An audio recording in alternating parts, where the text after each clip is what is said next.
साथियों नमस्कार।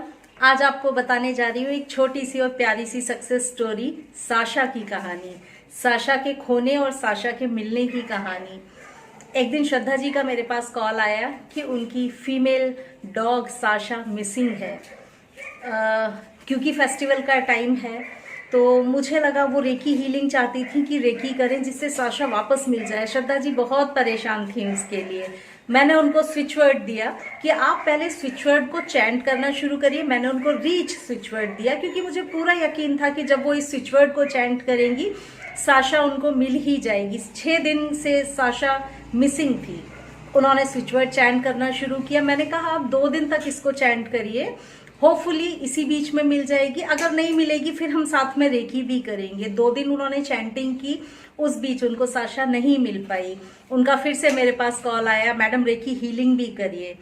अब क्योंकि आप सभी लोग जानते हैं कि मेरे पास भी डॉग्स हैं, मैं खुद भी डॉग लवर हूँ। किसी का कोई पेट खो जाए या किसी का डॉग मिस हो तो ऐसा लगता है जैसे अपना ही कोई हिस्सा खोया हुआ है। मुझे पता था श्रद्धा जी बहुत परेशान है, इसलिए मैंने रेकी हीलिंग भी शुरू की। 5 दिन का हमने समय मांगा कि ठीक है हम 5 दिन हीलिंग भी करते हैं, साथ में आप चैंटिंग भी करिए। उन्होंने रीच वर्ड की चैंटिंग की। मैंने उनको कुछ नंबर्स भी दिए कि इन नंबर्स को भी आप लिखिए और इन सबसे ऊपर आप अपनी तरफ से प्रयास भी पूरा करते रहिए। जहां जहां आपको जो इन्फॉर्मेशन मिले आप अपना प्रयास भी करके ढूंढते रहिए। जब वो चैंटिंग कर रही थी तो उनको रोज कहीं ना कहीं से साशा की कोई ना कोई लोकेशन जरूर ट्रेस हो रही थी। कुछ ना कुछ तो उसके बारे में पता चलना स्टार्ट ही हो गया था, कभी यहाँ से कभी वहां से, और वो लगातार अपना पूरा प्रयास कर रही थी। हमने भी हीलिंग स्टार्ट की। मैंने 5 दिन का समय लिया, मैंने हीलिंग स्टार्ट की। मेरे स्टूडेंट हैं विक्रम, उन्होंने भी बहुत मन लगा के हीलिंग करना शुरू किया क्योंकि हमको हमारा टारगेट था कि हमको 1 से 2 दिन में साशा मिलनी ही चाहिए। क्योंकि बाहर कोई अगर डॉग मिसिंग है तो सभी स्ट्रीट में एनिमल्स होते हैं, किस तरह से उस पर क्या गुजर रही होगी वो सोच कर ही हमको भी बहुत अजीब लग रहा था, बहुत दुख हो रहा था कि क्या खा रही होगी, कहाँ पानी पिएगी, क्या करेगी, कहीं और एनिमल्स दूसरे डॉग्स कहीं उसके ऊपर अटैक ना कर दें।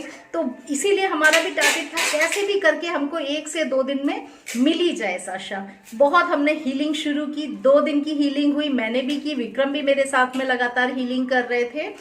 2 दिन की हमारी हीलिंग हुई। मुझे फीलिंग आ रही थी कि साशा अब नजदीक है, मिल जाएगी। 3rd डे की मॉर्निंग में हीलिंग ही चल रही थी। जब मैं अपनी हीलिंग करके उठी और मैंने मैसेज देखा तो श्रद्धा जी का मैसेज था कि साशा फाउंड, साशा मिल गई। तो ये कहानी है रेकी की सक्सेस की, ये कहानी विश्वास की है। उनको अटूट विश्वास था स्विच वर्ड पे, नंबर्स पे, रेकी पे। और देखिए इतना अच्छा मिरेकल हुआ कि 6 दिन से खोई हुई साशा, जिसकी कोई लोकेशन नहीं थी, स्विच वर्ड की जैसे जैसे वो चैंटिंग करती गई, नंबर्स वो इस्तेमाल करती गई, रोज हमको साशा की कहीं ना कहीं से कुछ ना कुछ लोकेशन मिल ही रही थी। कहाँ है, पर वो हाथ में नहीं आ पा रही थी। जब वो ढूंढने जाती तो वो वहां नहीं मिलती। मगर 3rd डे, 2 दिन की रेकी हीलिंग के बाद 3rd डे साशा पूरी तरह सुरक्षित उनको मिल गई। आज साशा उनके घर में है। ये है छोटी सी कहानी, सुनिए श्रद्धा जी की भी जुबानी। ये साशा हमारी गार्डन की डॉग है। फटाकड़े के डर से 8 दिन पहले भाग गई थी और मैंने शालिनी मैम को उसको रेकी देने को बोला था। सिर्फ 3 दिन पहले उन्होंने रेकी देना स्टार्ट किया और उन्होंने बोला था कि वापस आ जाएगी। तो आज हमको मिल गई है साशा। थैंक्स रेकी, थैंक्स शालिनी मैम।